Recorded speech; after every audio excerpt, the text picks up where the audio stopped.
Imagine earning $300,000 a year, driving a luxury car, living in a beautiful home, wearing expensive watches, flying business class. From the outside, you've made it. But behind closed doors, your bank account tells a different story. Now imagine someone earning just $90,000. No flashy lifestyle, no designer clothes, no expensive vacations. Yet 20 years later, that second person quietly becomes a millionaire. How? Because income and wealth are not the same thing. One buys appearances, the other buys freedom, and history is filled with people who earned millions, yet died broke. Professional athletes, movie stars, lottery winners, even CEOs. Meanwhile, countless teachers, engineers, accountants, and small business owners quietly built fortunes nobody noticed. The biggest financial lie in modern society isn't that money can't buy happiness. It's this: if I could just earn a higher salary, everything would be solved. But that's not how wealth works. In fact, high salaries often make people poorer in ways they never see coming. Today, we're uncovering why earning more rarely creates real wealth, and what actually does. Level 1. The salary illusion. Here's something schools almost never teach. Salary is not wealth. Salary is cash flow. Wealth is ownership. Those are completely different games. Imagine two people. Sarah earns $60,000 a year. Michael earns $250,000. Who becomes richer? Most people instantly choose Michael. But let's continue the story. Sarah saves 25% of every paycheck. She invests consistently into low-cost index funds. She buys a modest house she can comfortably afford. She avoids lifestyle inflation. Michael buys a luxury apartment, leases a new BMW every 3 years. Private schools, luxury holidays, expensive restaurants, designer clothes. By the end of every month, very little remains. One has a smaller income, but growing assets. The other has a larger income and growing expenses. Guess who becomes wealthy? The answer surprises people. Because wealth isn't measured by income. It's measured by what you keep.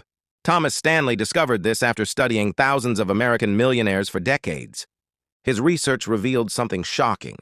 Most millionaires didn't have extraordinary salaries.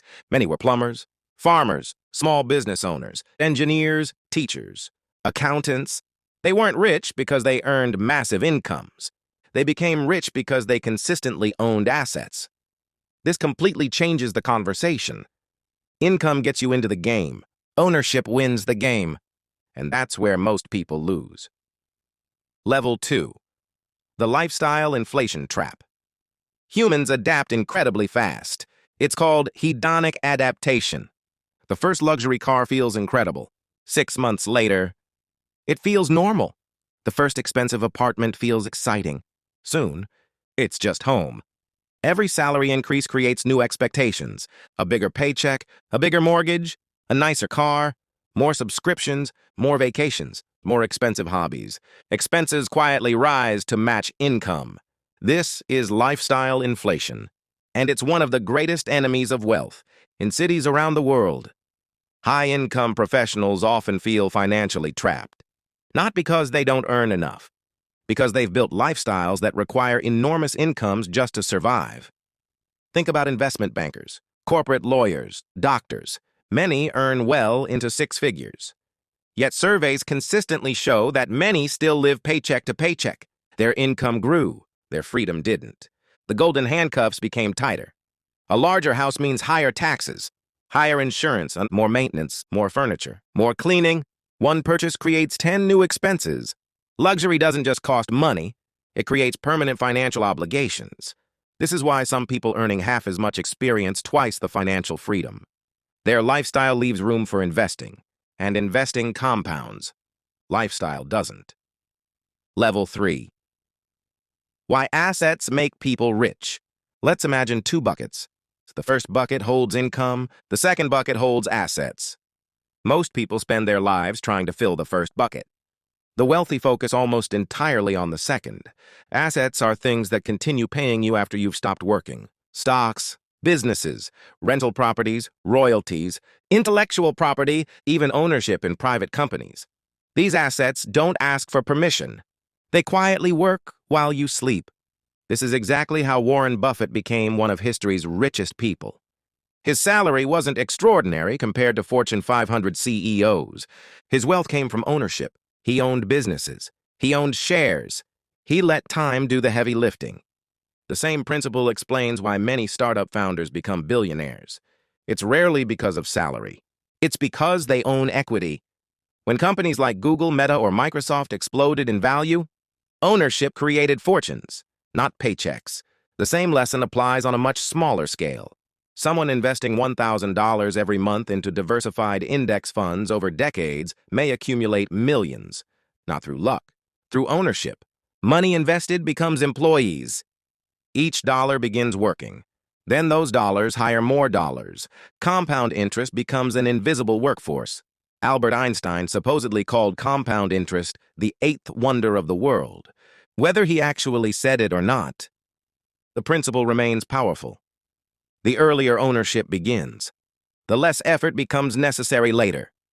This is how wealth quietly grows while most people are distracted chasing larger salaries. Level 4. Why high earners often feel poor.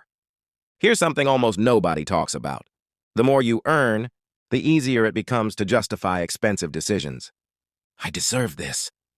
I worked hard. I can afford it. Those three sentences have destroyed countless fortunes. Psychologists call it reward spending. After long hours of stressful work, people naturally seek rewards: luxury dining, expensive vacations, premium gadgets, high-end fashion. Nothing is wrong with enjoying success. The danger comes when rewards become permanent habits. There's another hidden problem. Many high-income careers require maintaining a certain image. Consultants, executives, corporate lawyers, investment bankers, appearances matter, luxury watches, tailored suits, exclusive memberships, networking events, prestigious neighborhoods. These aren't always purchased for enjoyment. They're purchased for perception. Suddenly, income becomes trapped supporting status. This creates a dangerous cycle. Higher salary, higher image, higher expenses, greater dependence on the next promotion. Instead of buying freedom, the salary buys a more expensive prison. Contrast that with people pursuing financial independence. Their goal isn't looking rich, it's becoming rich. They optimize savings rates, invest aggressively, increase ownership, reduce unnecessary obligations. To outsiders, they may appear ordinary. Behind the scenes, their wealth quietly compounds every single day. Level 5. The real path to wealth. Now we arrive at the lesson most wealthy people eventually discover. Your salary matters, but only at the beginning. What matters far more is your gap. The gap between what you earn and what you spend. That gap becomes investments. Those investments become assets. Those assets become income. That income becomes freedom. Eventually, your investments begin paying more than your job. At that moment, work becomes optional. That's financial independence. This is why entrepreneurs often prioritize ownership over salary. It's why investors reinvest profits instead of immediately upgrading lifestyles. It's why many millionaires still drive practical cars. They understand something incredibly powerful. Every dollar spent today isn't just $1.